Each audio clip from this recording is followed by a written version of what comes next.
Good afternoon, Mr. BabuRaj Nair, and thank you for being here today and taking out time from your busy schedule to come be a part of Brag Free, an initiative by the Badge Free team. I, Navreet, on behalf of Badge Free, welcome you to yet another episode of Brag Free, a vlog initiative to get industry experts to share their experiences with our audience. Before I move any forward, I would like to walk you through the company and the initiative of Brag Free. Badge Free, as you know, is a talent market exchange. We are on a journey to craft India's foremost and distinctive human equity investment marketplace, a platform that caters to yearning needs of talent at work, beyond learning and earning. We believe that every leader has talent and a story to share on his or her journey of experience and career. We encapsulate these lessons in our series called Brag Free Dialogue, with the hope and belief that it will encourage the next generation of leaders to unleash themselves to newer heights. On Brag Free Dialogue, we invite special executive talent for an online video session to share how they started, the challenges they've overcome, their moments of truth, and more. Once again, thank you so much, sir, for being here. I'm so thrilled to have this opportunity to learn more about your experiences, skills, perspectives in the various roles and fields that you excel in. For the viewers of this episode, I would begin today's session by giving a brief introduction about our guest and today's discussion point, which I shall be keeping very brief because I want to know from the expert himself about his journey and let him set the tone for the discussion. BabuRaj Nair wears a lot of hats, mainly being a leadership transformation coach at the PCC level, a strategic business and people advisor to the board of few companies in India and Dubai, a fellow of the Institute of Directors, a facilitator, a writer, a poet. His latest writings are in the book Coaching Mantras. His poetic book, Not All Who Wander Are Lost, got a lot of attention. He was a part of the executive management team of the Hindu Group Publishings, RASI Group, HML, and Enricher Volvo, and the list goes on. And the topic of today's discussion is Know Your Journey to Shape Your Life, a conversation with a people process specialist and leadership coach himself. Now over to you, sir. The floor is open for you and for our audience to know more about you and your journey. And first of all, very happy morning and good afternoon, and to you and as well as the audience who will be listening to us afterwards. And thanks a lot for the invite by the founders of Badge Free, and also the initial interaction I had with you, Navreet. So it's a great pleasure to connect with. कैसे हो? आप कैसे हो? Very well, sir. Thank you. Very well. So, namaskar and namaste to you as well as to everybody. I think the best thing is to ask me any questions, or I can just start looking at my career and start speaking about it. How do you like to, initiate the process? Would you like to ask any question to me, or would I start something of my own about talking about my life and my career and my lessons? How do you like me to do it? Thank you so much. I could start by asking you some questions that I have listed, and we could just take it forward from that. Great.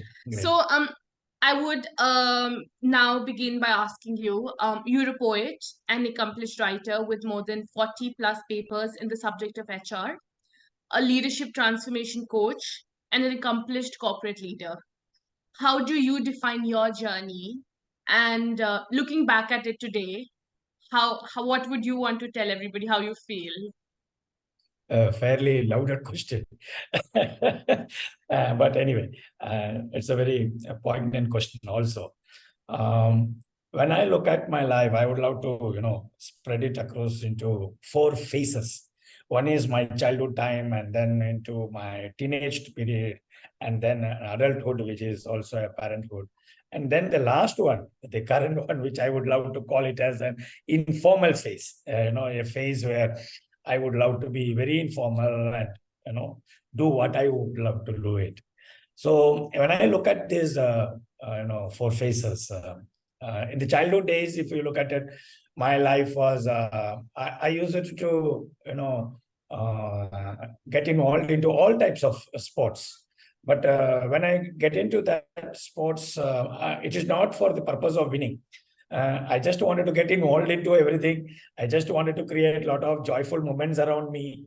But at home, it was like a military style. So we were, six siblings, and I was in the middle, and there was a military style of working at home. So in the school and friends, I would love to be like a creating or identifying joyful moments and move on. When I moved into teenage period, people at home used to call me, not actually uttering that word, but they used to consider me as an idiot in my family. And because other family members were very erudite, and they used to look at me, though I had academically, I was good in my classes, and fortunately, I always stood first in my class, but still I used to feel, and they never used to tell me, but I used to feel that they are considering me as an idiot, mainly because I used to predict what will happen 3-4 years ahead of me. When I was in 6th or 7th standard, I will tell that, how much mark I will get it in the 10th standard. And during my period of time, it was not 10 plus 2, it was actually pre-degree and graduation kind of thing. So possibly at that time, when I used to predict, I will get first class and I will get this much mark. And so the people used to look at me and then I said, you getting first class, and how it is. So I always used to feel that, people consider me as an idiot. During that period of time, I used to read a lot. But I have studied in a vernacular medium. It's not in English or this one, it's just a vernacular medium. But looking back, when you ask me specifically, looking back, the habit of reading all types of magazines, novels, stories, but in vernacular, in my mother tongue, Malayalam, and I used to read a lot in that. When I look back, how that habit helped me when I moved to, Mumbai, then into Pune, then into Ahmedabad, and different parts of the country and outside the country also. But when I look at it, I find that this habit of reading, the curiosity, it has helped me to build curiosity. It has helped me to learn multiple language. I know English, Hindi, Marathi I can understand, Gujarati I can speak well, and Tamil and Telugu I can understand, Kannada I can understand. So the language which I can understand, and be creative, be curious, and understand people from different places. And maybe because of that, I could deliver better in the people management function, and also be a writer. And I think because the flow of words, the way in which they write, all these things has helped me to do well. And the word idiot, the feeling, I will not say that it has been uttered, but the feeling which I had, to me, I find that it is like I have to do much better if I have to be with my siblings or me, do it better. And every time I felt that the inner urge, it has always created an inner urge. Even today, I feel that I am an idiot. And the reason I feel that it is good to be having it in my mind, at least, but at the same time, to be cautious that others should not consider you as an idiot. But if I consider myself as an idiot, I will, according to me, it creates an inner urge for me to excel, do well continuously, and strive to do better than what I look at it. So looking back, if I can define my life, I will say it as like a, contented, joyful surfing process. When I'm calling it as creating an analogy of surfing, surfing, as you know, that it's an ability to move along with the waves of the ocean or the sea. And with all its nuances, all its surprises. And therefore, and for a surfer, it is always a joyful, irrespective of its ups and downs in life. And all of our life, it is not a linear life. It is always a non-linear. And therefore, I believe that my life, I can define it as a contented, joyful surfing process, which includes an ups and downs. So if you ask me, looking back, what I could say, put your best always, trust the process, because I was not knowing that whatever I predicted I could happen, but consistently whatever I have predicted, thank God and thank to the people around me, I could get it done. And believe in myself, whatever I am and I can. And the last one, as I said, is be an idiot. That's how I look at it, my life. Right. As you mentioned, specific, trust the process, believe in yourself, and being an idiot. You want to elaborate a little more about that? Well, good question. And it can also create a misperception from others who are listening. Why this gentleman is talking about being an idiot? But as I told you earlier, when we look at it, it is a continuously, it helps me to continuously search new ways of doing things and be an explorer and give my best. So when I refer the word idiot, it is a conversation within me as an idiot, that you are not the know-all person. You have many more things to learn. So when you know that you are not the know-all person, you have to learn a lot of things. That mindset of the idiot conversation within me helps me to say that, yes, I may not be knowing, maybe better than Navneet. Navneet may be very good in presentation. Let me learn something from her. So that is where I look at the word idiot. But when I look at it, the word idiot, it is also an acronym which I have developed over a period of time. Because this question, it has always touched me also. When I say idiot, some people ask me, why are you saying that? So for me, when I say I am an idiot, externally what I need to do is that I need to involve. That is, I stands for involving all key stakeholders while I take decisions. The second one, the D stands for delegating. Because I cannot be a superhuman being, especially in today's world of technology and we need to learn to work with others. So therefore, we need to delegate what we can deliver. So that's the second one. The third one, the I, to be innovative, look for options and possibilities and be creative. The O stands for owning up. So because I believe that if I don't own up my actions, my behavior, my actions which can have an impact on others, therefore the O stands for ownership, and the T stands for need to have a target and get for it. So not to say I'm trying, I'm putting efforts, etc. So for me, the idiot is an acronym from an external perspective. That means I need to act on the involving people, delegating people, being innovative, or taking up, owning up the processes which I am working on, I am involved in. And the last one, have a continuous aim for every phase of my life. And whether we like it or not. But at the same time, the internal conversation of being idiot make me, grounded to the earth. That's how I look at it. The word idiot. Hope it makes meaning to you too.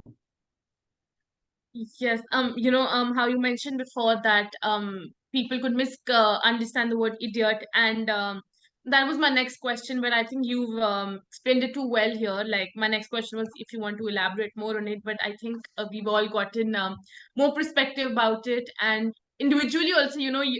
For me, I've cut down the word more into, and it holds more value to me than it did before this conversation. Yeah. Um, yeah, so moving on, I understand that you left the corporate world much earlier than what the retirement is or the age is. What made you take such a decision, and like what have you learned in that period of early retirement that you've taken? Yeah. Uh, Actually, there is no end to the wants in life, which I have learned. There is no end to the wants of the life, and it is never ending. If you have X money, you have wanted X plus 2, X squared, X. So it goes on. The more you compare, you will start feeling less you have. And therefore, the journey never ends. And it will be like getting into a rat race, and your entire journey till when the Almighty calls you to His home, His abode. Till that time, we will be running behind this. I always say, don't run behind Lakshmi, okay, Goddess Lakshmi, but go behind Goddess Saraswati, the knowledge. Okay, the right application of the knowledge, the Lakshmi has to come. Lakshmi cannot go behind if you are apply your knowledge effectively in the right context. And that was in my life, that was decide that what I will become 5 years before, if I had, I don't know, but somehow everything, whether it is achieving my graduation, my post-graduation, my law, or my my house at the age of 40, or becoming a vice president at the age of 40, whatever it was there, I used it to predict. But if you ask me, what was the reason for that? I don't know. Something inside my mind used to say that you will achieve it. And the issue was that I used to share it with people who know me. So they will say that, how can you predict like that? And fortunately, I could get into it. So during that period of time at the age of 40, I used to also say that, okay, when I get into an 8-figure compensation, that is the day I will say that, thank you very much, corporate life, and enough is enough. Okay. And the year and the next year, the 2 years when I had this 8-figure compensation, and I decided to quit. That's one of the most important decision, not to hang on to the organization, and this one decided to quit. But most important, before taking a decision to quit, the learning is that we need to get into a consensus at home, not only with your spouse, but yours with children also. That is at an external, immediate level. But little more critical is that you are a workaholic, because basically a teacher, being a workaholic, moving into a sedate life, morning you are not getting up as you have to, there is a morning hours, Rush. you have multiple meetings, and you are traveling and caught, and we don't have time for anything. And from that point of view, you are moving into a very more sedate, calm, quiet life. So how you will shift to that, and that is also very, very, very critical. So according to me, if you ask me, the reason for shifting is, number one, is that I use it to decide that, wants is not important, it is needs, it is very critical. Second thing is that have discussion with the family and the children, so that their buy-in is important. And the third and most important thing for me was that to understand that what could be the issues which can come out of it. So I have created an acronym called BEWARE. BEWARE, BEWARE. And the lessons I am trying to put it into a capsule of BEWARE.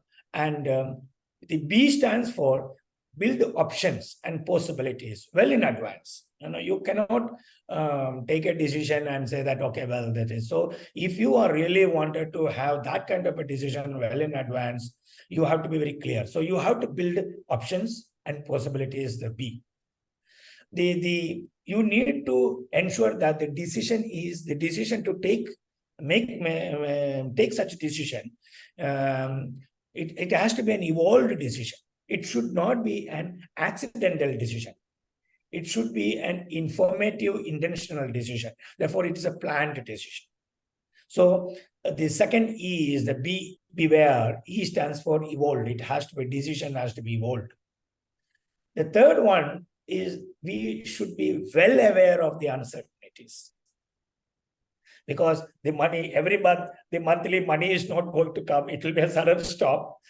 The friends and the family members where you thought that, they will be with you always, some of them will turn around because the money is not there and the call status is not there with you.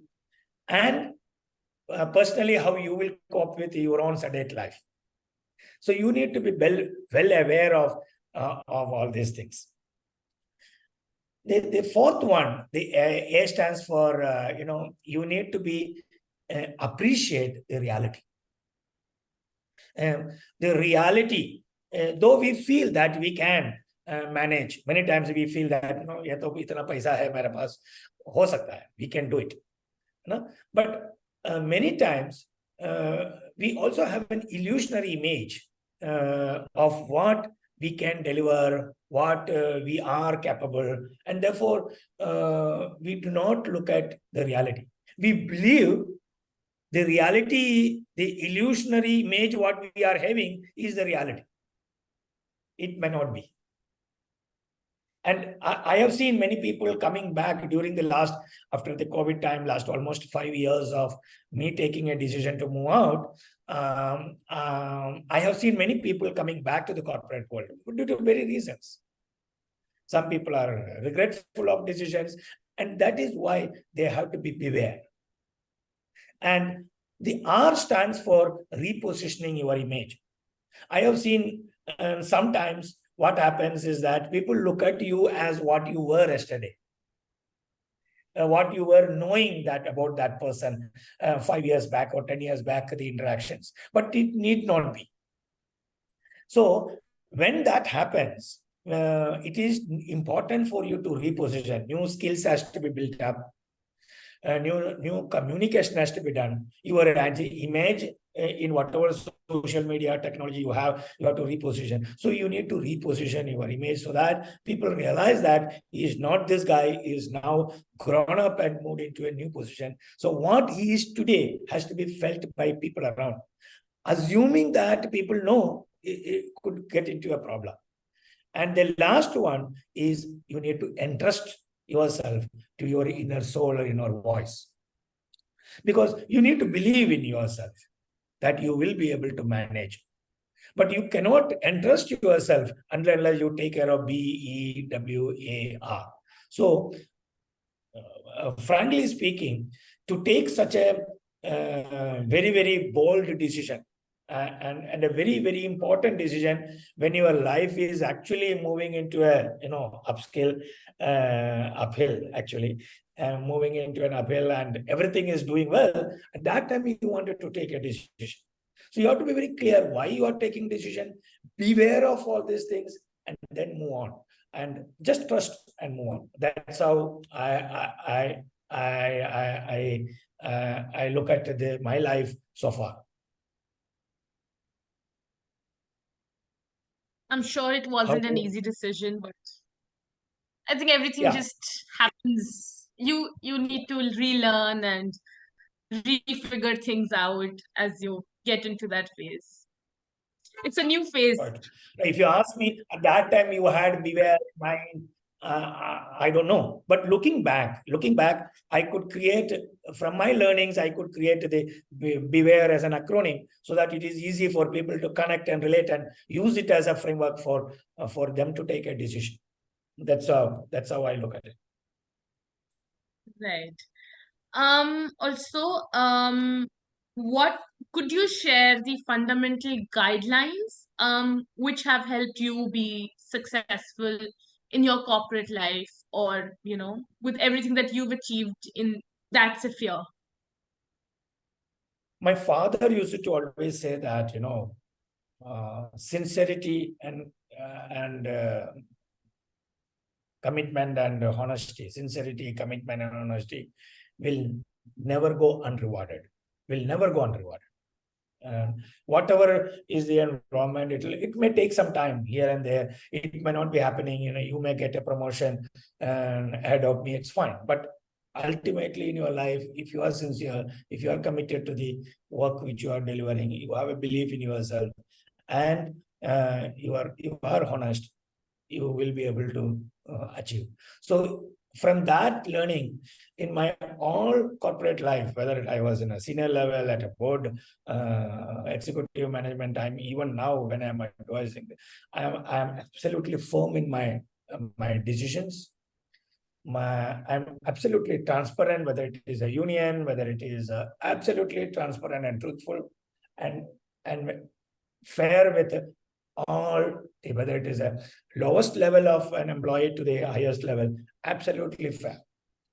And for me, I think my father again used to say that if you are not adding value, you should not continue in the organization. Okay, there is no meaning. So you need to have a courage of conviction to take that decision. If you know that you can add value, and you know that your board is appreciative, your colleagues are appreciative, your peers are appreciative of your value addition, then you enjoy the work what you are doing. And I never had, and thank God I had wonderful bosses, wonderful seniors, wonderful colleagues, and wonderful friends. And but I could use these three elements: being firm, being transparent, being fair, cutting across the levels in my life. And that has helped me a lot in my life. If you ask me three specific questions, that's fundamental guidelines even today I carry. Quite simple, yet they hold so much value. So we with this we come to almost our last question. It was an eventful morning.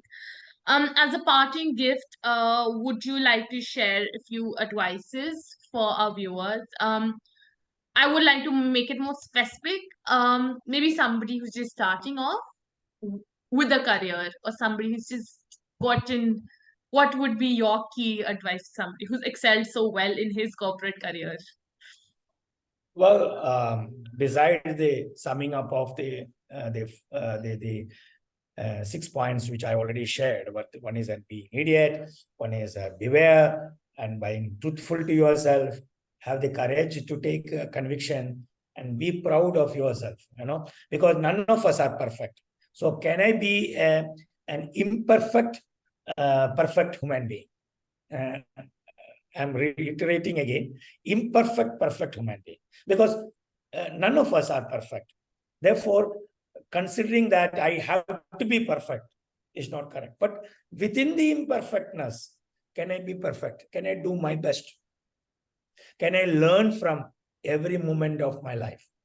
Do not presume. So if you ask me to the youngsters who are building the career, I will say, do not go with an assumption. Do not go with an assumption about you or about your context. Test it out. Seek out.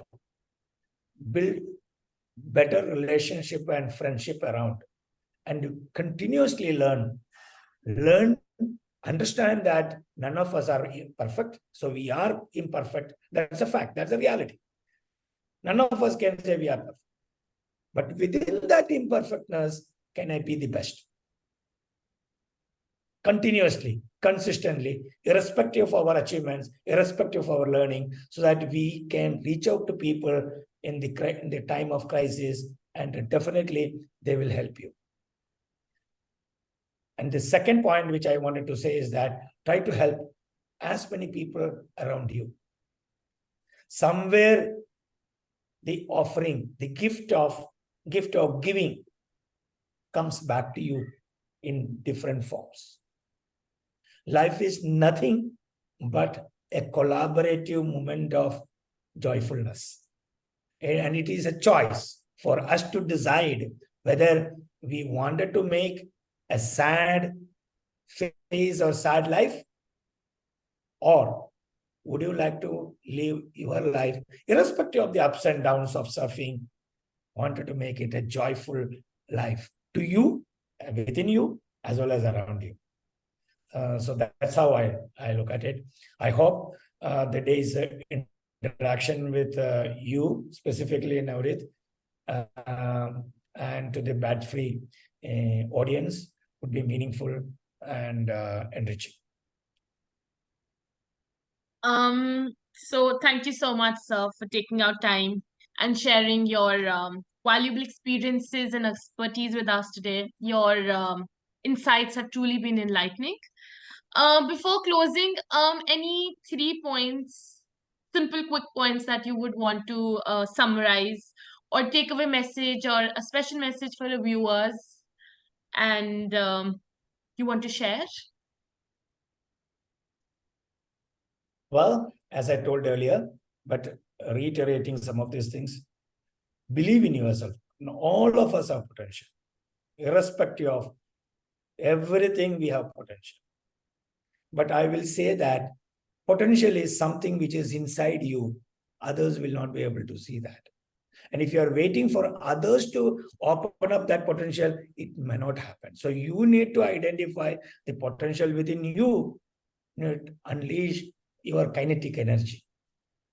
The energy within you has to be felt by others. And there may not be life, there may not be people behind you to push you to create that potential, the potential force if you are having in physics terms, potential and kinetic. So I feel that believe in yourself, do your best to you as well as the people around you. The life will be superb.